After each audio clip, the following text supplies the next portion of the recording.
परमेश्वर का धन्यवाद हो।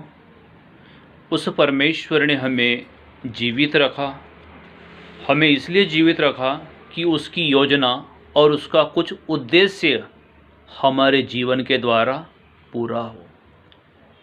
मैं एक बात बाइबल से कहना चाहता हूँ। आज जो हमारा विषय है, प्रार्थना न करना यह पाप है।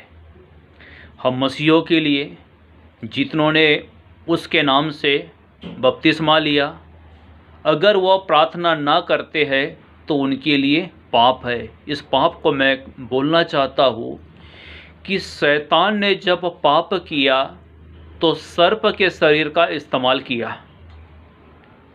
परमेश्वर को जब अपना कार्य करना है, परमेश्वर सर्वसामर्थी है, वो चाहे तो सब कुछ कर सकता है, लेकिन वो अपने वचन में बंधा हुआ है। वचन में बंधा होने के कारण नए नियम के अनुसार प्रभु यीशु मसीह के रूप में इस पृथ्वी पर आए। वो प्रभु होने पर भी उन्होंने बहुत प्रार्थनाएं की। बाइबल बताता है कि हमारा शरीर पवित्र आत्मा का मंदिर है। उस मंदिर में उसका बनाने वाला स्वामी रहता है, अर्थात परमेश्वर रहता है। बाइबल में लिखा है कि यदि कोई इस मंदिर का नाश करे तो परमेश्वर उसका ही नाश कर डालेगा। जैसे परमेश्वर को कार्य करने के लिए आपका और मेरा शरीर चाहिए, वैसे ही शैतान को काम करने के लिए भी मनुष्य का शरीर चाहिए। आज शैतान मनुष्य के शरीरों में होकर काम करता है। वो इस प्रकार से करता है, टोटके टोने करवाता है, तांत्रिक काम कराता है, टोने करवाता है, पियक्कड़ों के रूप में वो काम करता है, घर में अशांति लाता है। ये शैतान का कार्य है। लेकिन यदि उसको हराना है तो हमें प्रार्थना करना अवश्य है। यदि हम प्रार्थना नहीं करते तो ये शैतान हम पर प्रबल होगा। इवन बाइबल में लिखा है, पहला शमूएल उसका 12वां अध्याय उसके 23 वचन में, फिर यह मुझसे दूर हो कि मैं तुम्हारे लिए प्रार्थना करना छोड़कर यहोवा के विरुद्ध पापी ठहरूं।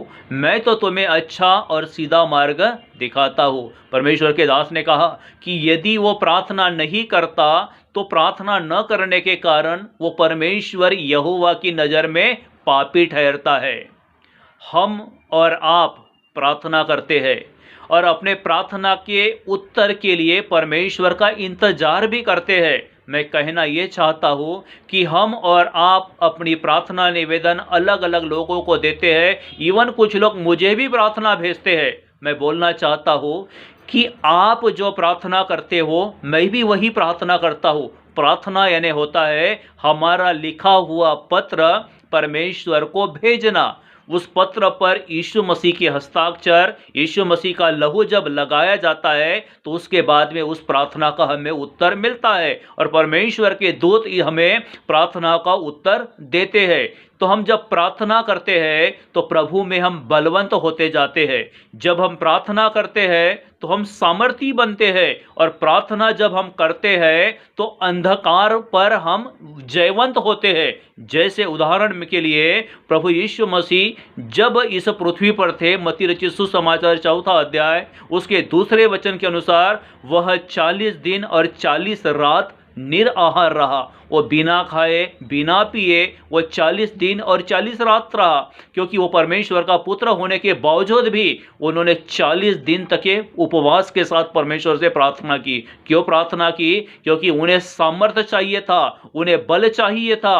और भी बाइबल में लिखा है, क्योंकि वह परमेश्वर होने के बावजूद भी अपने वचन के प्रति वो प्रतिबद्ध था, इसीलिए वो उन्होंने प्रार्थना किए।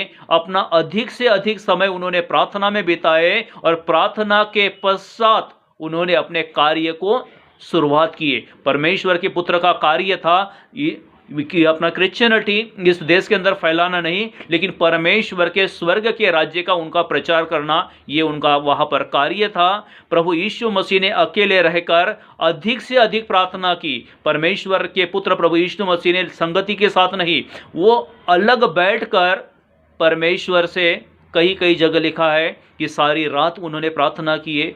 भोर को उठकर वो प्रार्थना करते थे, क्योंकि प्रार्थना उन्हें सामर्थ्य देता था, प्रार्थना उन्हें शक्ति देती थी। और प्रार्थना में जो कुछ वो करते थे और जब लोगों के बीच में जाकर वो कार्य करते थे तो वो कार्य प्रभावशाली प्रकट होते थे। व्यक्तिगत प्रार्थना करना जरूरी है और व्यक्तिगत प्रार्थना में समय को बिताना भी बहुत अवश्य है। बाइबल में लिखा है, मरकुस की पुस्तक 6वां अध्याय उसके 46 वचन में, प्रभु यीशु मसीह अपने चेलों को विदा करके वह पहाड़ पर प्रार्थना करने के लिए गए। क्यों गए? ताकि जिस कार्य के लिए उन्होंने अपने चेलों को भेजा उस कार्य को वो पूरा कर सके और प्रभु उन्हें प्रार्थना का प्रोटेक्शन देते रहे। इसीलिए हमें प्रार्थना करना है, निरंतर प्रार्थना करना है, प्रार्थना में लगे रहना है। और जब हम प्रार्थनाएं करते हैं तो परमेश्वर की हुजूरी से, परमेश्वर की उपस्थिति से हम घिरे रहते हैं और हमारी प्रार्थना हमें बलवंत बनाती है, हमारी प्रार्थना हमें सामर्थी बनाती है और हमारी प्रार्थना का परमेश्वर उत्तर देते हैं। और ये प्रार्थना के द्वारा हम बहुतेरे रीति से, बहुतेरे रूप से आशीषित होते हैं। बाइबल बताती है, लूका की पुस्तक 6वां अध्याय उसके 12 वचन में, उन दिनों में वह पहाड़ पर प्रार्थना करने गया और परमेश्वर से प्रार्थना में सारी रात बिताई। परमेश्वर से प्रार्थना करने में प्रभु यीशु मसीह ने सारी रात बिताई। इवन बाइबल में लिखा हुआ है कि जितनी हम प्रार्थना करते हैं परमेश्वर उतना ही हमारे जीवन में काम करता है। कुछ लोग कहते हैं कि परमेश्वर सब कुछ जानता है, हम थोड़ी प्रार्थना करें। मैं आपको कहना चाहता हूं, आप थोड़ी प्रार्थना करोगे आपको उत्तर थोड़ा मिलेगा। आप अधिक प्रार्थना करोगे, बहुत रीति से प्रार्थना करोगे तो परमेश्वर आपको उस प्रार्थना का प्रति उत्तर देंगे। इसलिए मैं कहना चाहता हूं कि आप निरंतर परमेश्वर से प्रार्थना करें, क्योंकि थोड़ी प्रार्थना थोड़ा आशीष, अधिक प्रार्थना अधिक आशीष। क्योंकि प्रार्थना हमारा अधिकार है और परमेश्वर के वचनों को लेकर जब हम प्रार्थना करते हैं तो अधिकार के साथ परमेश्वर हमें उस प्रार्थना का उत्तर देते हैं, क्योंकि परमेश्वर अपने वचन के प्रति प्रतिबद्ध है। दानियल दिन के 3 पहर प्रार्थना करता था, इसीलिए परमेश्वर का उत्तम आत्मा दानियल के अंदर रहता था।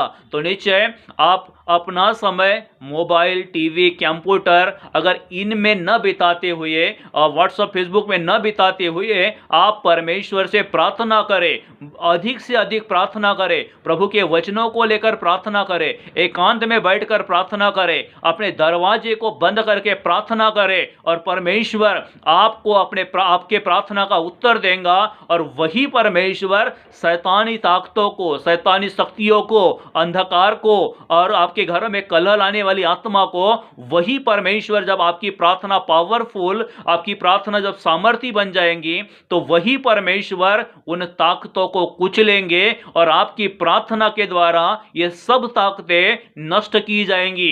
इवन आपके प्रार्थना के द्वारा शैतान के शक्तियों का भी खात्मा किया जाएगा। इसीलिए बाइबल बताती है परमेश्वर उन खोजियों को ढूंढता है जो उससे प्रार्थना करे, और वो खोजी आप और मैं हूं, क्योंकि परमेश्वर ने हमें प्रार्थना के लिए चुना है। इसीलिए आप प्रार्थना करें, निरंतर प्रार्थना करें, ताकि परमेश्वर की महिमा, बड़ी महिमा आपके जीवन पर प्रकट की जाती है। रोमी 8:26 में लिखा है कि हमें नहीं पता, हम नहीं जानते कि हमें किस रीति से प्रार्थना करना है, लेकिन वो परमेश्वर का पवित्र आत्मा आप पर आएगा, और वो परमेश्वर का पवित्र आत्मा जब आप पर आएगा तो आपसे वही परमेश्वर का आत्मा आहे भर भर के आंसुओं के साथ में रोते बिलखते हुए आपसे प्रार्थना करवाएगा। निश्चय उस अभिषेक को आप अपने ऊपर रिसीव करें, परमेश्वर के उस अभिषेक को रिसीव करें, प्रार्थना के अभिषेक को परमेश्वर से आप मांग ले, और जो जो आप प्रार्थना करोगे परमेश्वर आपकी प्रार्थना का प्रति उत्तर देगा। और प्रार्थना यानी परमेश्वर को पत्र लिखना, आप परमेश्वर से प्रार्थना करिए, परमेश्वर को आप पत्र लिखिए, उस पत्र पर यीशु के लहू की मोहर, यीशु का जब सिग्नेचर हो जाता है तो निश्चय आपको अपनी प्रार्थना का उत्तर मिलता है। इसीलिए अपने समय को व्यर्थ न गवाए, अपने परिवार के लिए, अपने लोगों के लिए, अपने बच्चों के लिए दिन और रात समय समय पर प्रार्थना करें, प्रार्थना में बहुत तेरा समय बिताए। मैं कहना चाहता हूं प्रार्थना तो करना है लेकिन हमारे पास समय नहीं है। वो परमेश्वर है, उसके लिए आपको समय निकालना पड़ेगा।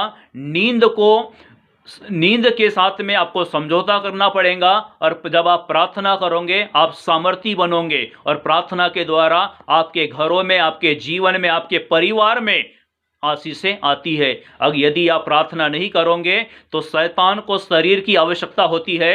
हवा को फुसला करके उसने पाप करवाया सर्प के अंदर आकर, तो निश्चय वो वही शैतान आपके भी जीवन में किसी न किसी रूप के द्वारा आपके ऊपर वार करके वो जीवन में आएगा और आपसे पाप करवाएगा। इसीलिए प्रार्थना करें, शैतान को लताड़े, शैतान की शक्तियों का खात्मा करे। इन सबों पर आपको यदि विजयी होना है तो आप परमेश्वर से प्रार्थना करें। प्रभु इस वचन के द्वारा आपको आशीष दे, और आप पर वही परमेश्वर, जिस परमेश्वर की आप भक्ति करते हो, प्रभु यीशु मसीह की आराधना करते हो, परमेश्वर की भक्ति करते हो, पवित्र आत्मा आपकी सहायता करता है, वो त्रिएक परमेश्वर आप पर प्रार्थना का आत्मा उंडेले। परमेश्वर यीशु मसीह के नाम में आप पर प्रार्थना का आत्मा उंडेले, और आप प्रार्थना के द्वारा आशीषित हो। प्रभु इस वचन के द्वारा आपको बहुत आशीष दे। आमीन।